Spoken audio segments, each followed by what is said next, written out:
Bueno, por último, vamos a ver los trastornos respiratorios. Si bien en esta parte del módulo de nefrología, generalmente estamos enfocados más a los trastornos metabólicos, acidosis y alcalosis metabólica, también quiero darles la evaluación de los trastornos respiratorios. Existe un aumento en la PCO2, en el componente ácido del par ácido-base, bicarbonato de dióxido de carbono, y la alcalosis cuando se produce una disminución en la PCO2. Recuerden que en los trastornos respiratorios la modificación del pH es inversamente proporcional a las modificaciones de la PCO2. El aumento de la PCO2 lleva a un descenso del pH y una disminución de la PCO2 un aumento del pH. A su vez, el mecanismo compensador, que es el bicarbonato, que tarda generalmente a partir de las 48-72 horas, siempre acompaña el trastorno primario. Si yo tengo un aumento de la PCO2, el bicarbonato va a tratar de aumentar, el riñón va a tratar de regenerar bicarbonato. Si tengo un descenso de la PCO2, el riñón va a tratar de deshacerse del bicarbonato. Entonces fíjense que en el componente respiratorio un concepto importante es que tanto la acidosis como la alcalosis respiratoria se dividen en agudas o crónicas. Y esto es importante tener en cuenta porque en los procesos agudos, que son en las primeras 48 horas, el bicarbonato no logra, el riñón no logra compensar el bicarbonato, mientras que en las crónicas ya el riñón tuvo tiempo para compensar al componente metabólico bicarbonato. Por eso fíjense que en las acidosis respiratorias agudas los cambios de la PCO2 producen cambios importantes en el pH, o sea, el pH es bastante acidótico, mientras que el bicarbonato aumenta un poquito, está casi normal. A diferencia de la acidosis respiratoria crónica, donde ya el riñón aumentó más el bicarbonato, con lo cual la acidemia suele ser menor, no tan intensa como en la aguda. Y lo mismo pasa en la alcalosis respiratoria, aguda o crónica. Es decir, en los procesos agudos el cambio del pH suele ser más intenso y la compensación del bicarbonato está casi cercano a lo normal.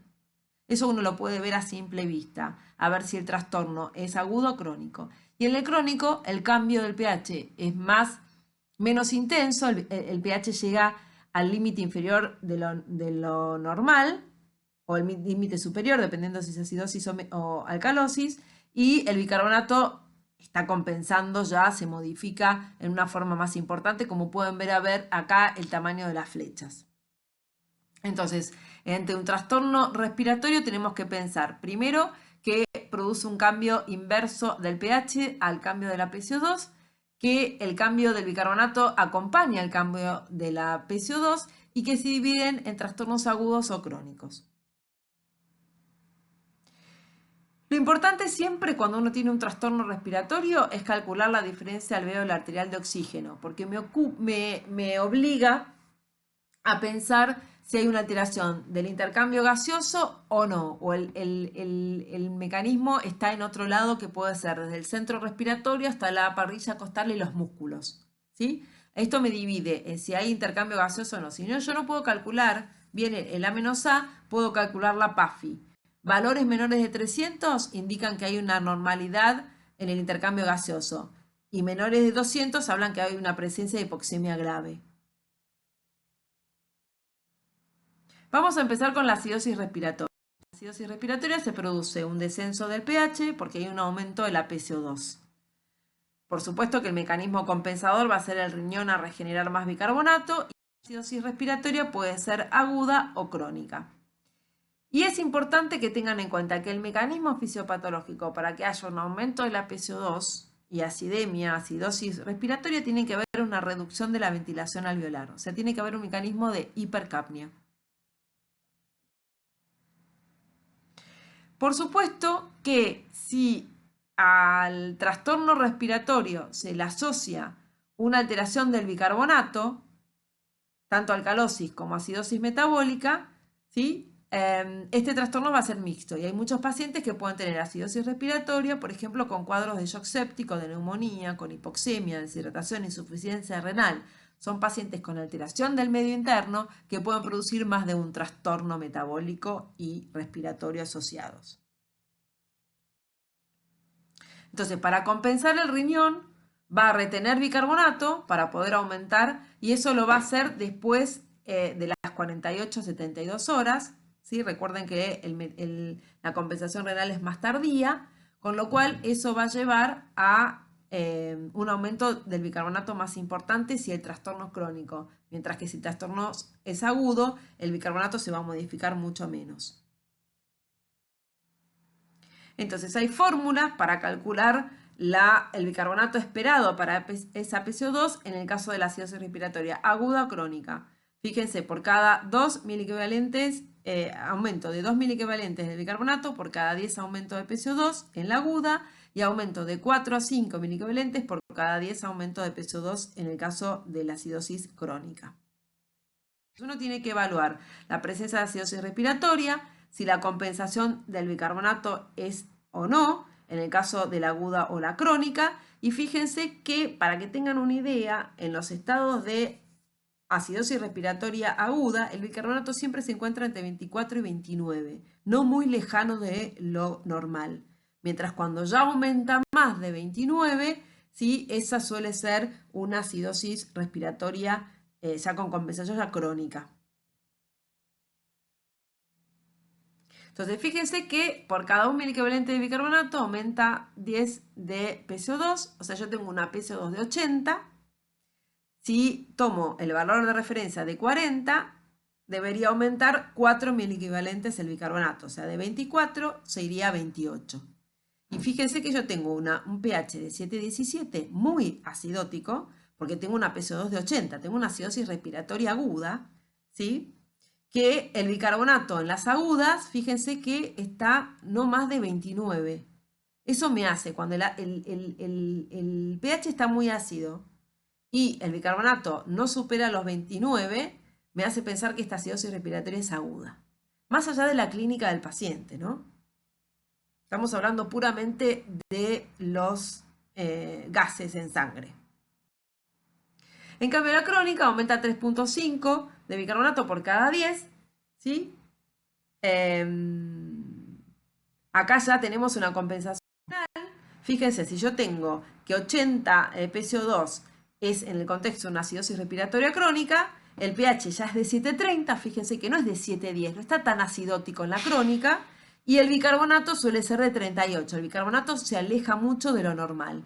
Eso me habla a un paciente que tiene PCO2 de 80, en la acidosis respiratoria aguda va a tener un pH más acidótico y un bicarbonato no superior a 29, y en la acidosis respiratoria crónica tiene un pH más cercano a lo normal, al límite inferior del pH ácido 7,30, con un bicarbonato de 38. Eso me habla de que el cuadro es crónico, ¿sí? Que el riñón ya compensó. Entonces, los mecanismos de hipercambio son que hay una desigualdad en la ventilación-perfusión a nivel pulmonar, que hay un mecanismo de hipoventilación central o periférico, que hay bajo volumen respiratorio o que hay un aumento de la producción de CO2. Recuerden que la PCO2 es igual a la producción por la ventilación. Si yo tengo un aumento de la producción, aumenta la PCO2, y si tengo una disminución de la ventilación, aumenta la PCO2. Pero los mecanismos más importantes son la desigualdad, ventilación-perfusión y la hipoventilación, como frecuentes. Fíjense que tenemos alteraciones de la ventilación pulmonar, alteraciones de la pared torácica o los músculos respiratorios o de los centros respiratorios. Y por eso va a ser importante hacer el cálculo de la diferencia alveolar arterial de oxígeno, el A menos A. Porque si el A menos A está normal, me habla que el trastorno es una hipoventilación, que puede ser del centro respiratorio, de los músculos respiratorios, de la caja torácica, y el parénquima pulmonar está intacto. Ahora, si el A menos A está aumentado, más de 10 o más de 20 en los ancianos, me habla que yo tengo una hipoventilación por lesión pulmonar, o sea, tengo una alteración de la ventilación-perfusión. Y dentro de esos mecanismos, después yo tengo que buscar las patologías. Si la acidosis respiratoria es aguda y tengo un A menos A normal, tengo que buscar alguna hipoventilación central o periférica. Si el A menos A es aumentado, tengo que ver que es un EPOC reagudizado con una neumonía, una alteración de la ventilación-perfusión. Si yo tengo un A menos A normal en el contexto de acidosis crónica, tengo que buscar, por ejemplo, las patologías neuromusculares crónicas y la cifoescoliosis, alteraciones de la pared de la caja torácica.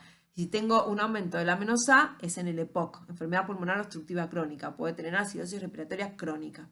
Y es muy importante poder diferenciar mecanísticamente, de acuerdo a la menos A, y ver qué patología la produce. Los síntomas generalmente son anormalidades neurológicas, muchos pacientes van a venir con deterioro del estado de conciencia, somnolencia y hasta coma, arritmias. Es un trastorno más complejo de diagnosticar que los trastornos metabólicos. Es muy importante ver si el paciente tiene patología respiratoria previa, ¿sí? Y fíjense que si yo tengo acá este paciente con 7.02 de pH, a expensas de 60 de PCO2 y 14 de bicarbonato, puedo decir que este paciente ya tiene un trastorno mixto. Primero que tiene un pH muy ácido. Y generalmente estos pHs ácidos, los que los tiran para los extremos, muy alcalinos o muy acidóticos, son las dos acidosis o las dos alcalosis. Es decir, en este caso tiene acidosis respiratoria porque tiene 60 de PCO2 y lo normal es de 40, pero además debería tener un aumento del bicarbonato, ¿sí? Y tiene 14, o sea que acá tiene acidosis respiratoria y acidosis metabólica. En esta situación tenemos un paciente que tiene 7,27 de pH con 70 de PCO2, tiene acidemia y una PCO2 aumentada, pero tiene y 31 de bicarbonato. O sea, si el trastorno fuera metabólico, debería tener un pH alcalótico. Pero a su vez, yo tengo que ver que este paciente, por ejemplo, tengo que calcular el bicarbonato esperado.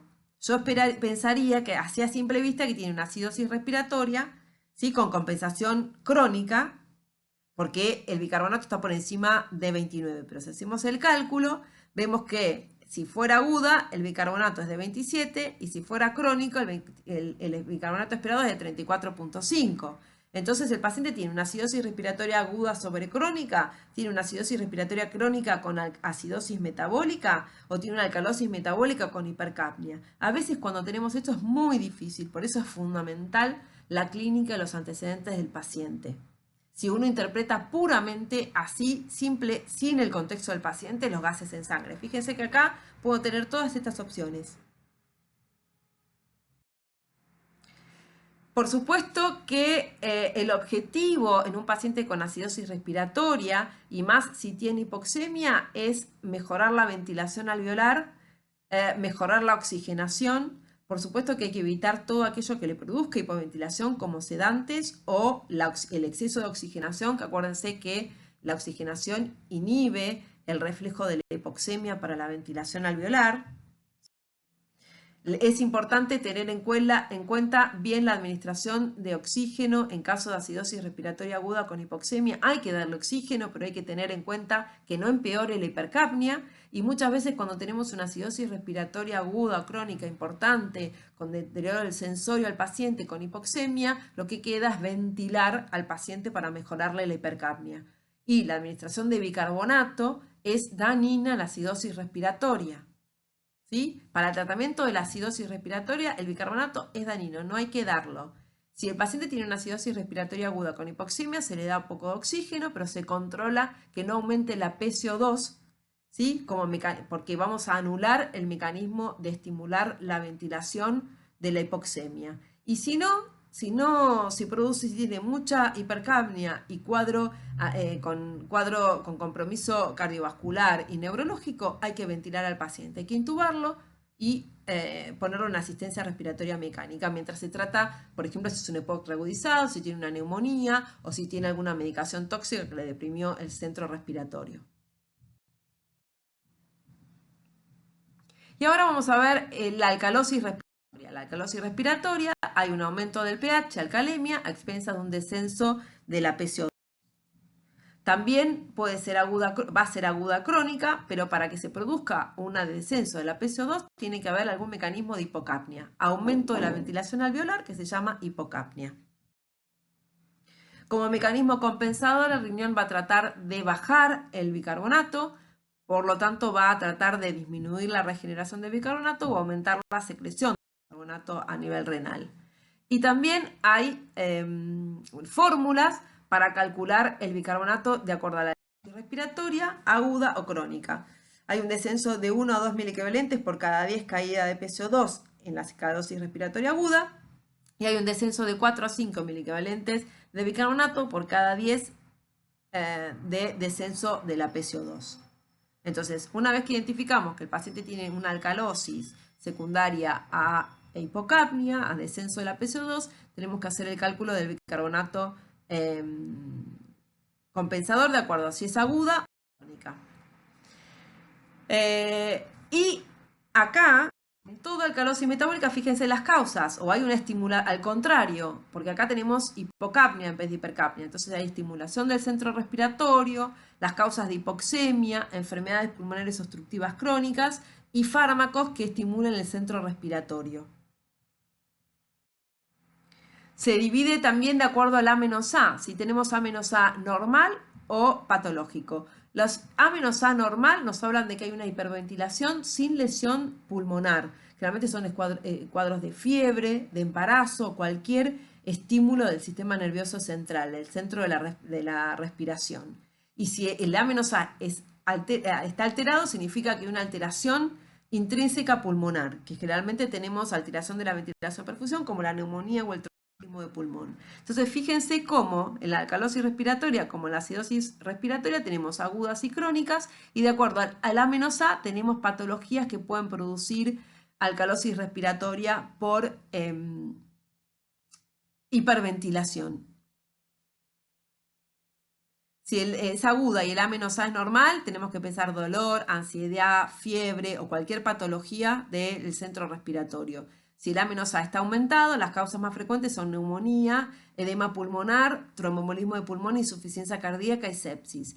Si en la alcalosis respiratoria crónica el A-A es normal, embarazo, hipertiroidismo y hepatopatía. Y si está aumentado, embolia de pulmón, ¿sí? Hepatopatía con aspiración, por ejemplo, con neumonía aspirativa. Los síntomas también van a ser síntomas neurológicos como irritabilidad, ¿sí? Parestesias, alteraciones de la conciencia, síncope y arritmias, taquipnea y por supuesto vamos a corroborar con el pH la PCO2. El tratamiento generalmente es el tratamiento de la causa subyacente, ¿sí?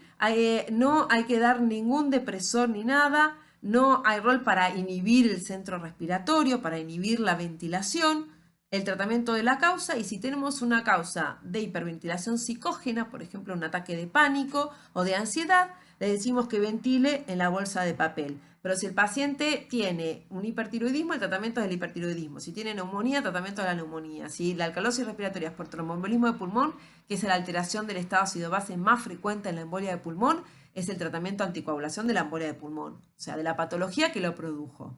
¿Sí? No hay una causa específica, no hay que tratar de deprimir el centro respiratorio para que ventile menos, no hay que hacer nada de esas cosas. Y sí, en la hiperventilación psicógena, que respire en una bolsa de papel, que ventile en una bolsa de papel.